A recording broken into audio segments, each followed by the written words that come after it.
Merci, Dessandoudou. À la suite de la première édition organisée en 2024, il a été malheureusement constaté plus de 200 enfants qui n'ont pas été déclarés. Et parmi ces enfants non déclarés, il y avait même des récipiendaires, donc des meilleurs élèves qui n'avaient pas d'extrait de naissance. Tenant compte de ce constat de la première édition, on a jugé nécessaire de faire le focus sur la nécessité de déclarer les enfants.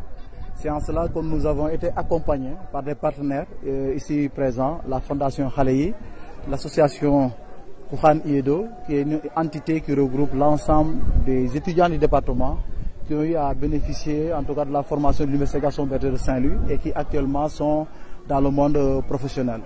Donc à la suite toujours de la première édition, il a été malheureusement constaté que le village d'Elinkine a battu le triste record du nombre d'enfants non déclarés. Il y a aussi malheureusement d'autres villages où certains enfants ne sont pas déclarés. Je veux citer ici le village de Kagnout, le village aussi de Moulomp, notamment l'école Moulomp 1 et Moulomp 2, dans lesquelles écoles il a été enregistré aussi des cas d'enfants non déclarés. Le premier levier, c'est la sensibilisation. Le deuxième levier, pour nous, c'est accompagner l'autorité.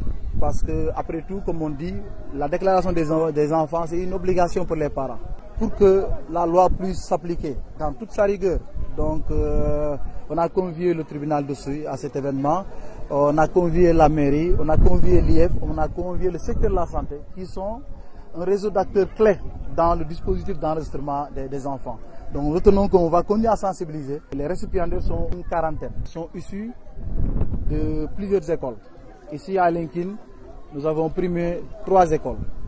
Une école primaire publique, une deuxième école privée catholique et le CM de Elinkine. Pour chaque école, nous avons primé le meilleur par niveau.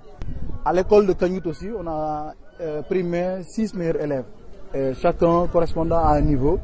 À l'école de Moulomp, nous avons aussi primé 6 meilleurs élèves. Il faut noter qu'à Moulomp, nous avons invité. Donc, histoire d'impliquer tout le monde, et je pense que ça a été une excellente approche d'inclure l'ensemble des élèves dans ce format de promotion de l'excellence.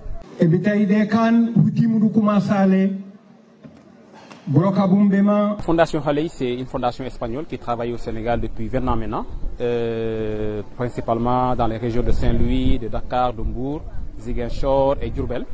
Et nous travaillons sur tout ce que nous voyons comme obstacle à l'éducation. Et on essaie vraiment de mettre en place, en tout cas, des projets avec des organisations locales pour vraiment travailler sur les difficultés que nous avons rencontrées. C'est dans ce sens-là que nous avons rencontré l'association qu'on appelle Kouhan Iedo, donc qui se trouve être une association de cadres, d'intellectuels formés à l'IGB et qui avaient envie de faire quelque chose dans leur département, qui est le département de Souy. C'est en ce sens-là que nous avons commencé à travailler sur le projet que nous avons appelé projet Horizon 2026, 0 cas d'abandon scolaire lié aux grossesses précoces et lié à un manque d'enregistrement des naissances. Aujourd'hui, nous avons une très belle équipe sur le terrain qui a déjà fait un recensement des villages de Elinkine, de Moulomp et de Kagnout pour parler aux enfants, pour parler aux parents, pour parler également aux responsables administratifs, c'est-à-dire les écoles, au niveau également du tribunal de Souy, qui constitue un consortium et qui travaille pour vraiment accompagner ces enfants. C'est à nous de travailler avec les acteurs impliqués sur le terrain pour réellement aboutir à ce problème. Il y a un défi à relever. Nous l'avons fait à Baba Garage, où nous avons accompagné plus de 700 enfants. Nous sommes en train de faire à Mbour. Nous sommes en train également de le faire ici dans la commune de Moulomp. Il faut que l'État accompagne davantage les organisations qui sont sur le terrain pour pouvoir aller rencontrer les familles, sensibiliser pour que vraiment cet objectif de l'éradiquer, que ça puisse être éradiqué de façon durable. Parce que sinon, on reviendra dans 5 ans encore pour parler des mêmes problèmes. L'école n'a pas de secret. J'ai juste appris, faire les exercices, respecter les enseignants, suivre le chemin. Je leur donne un conseil d'apprendre, de respecter tout le monde, tout aîné, de faire les exercices et respecter les autres.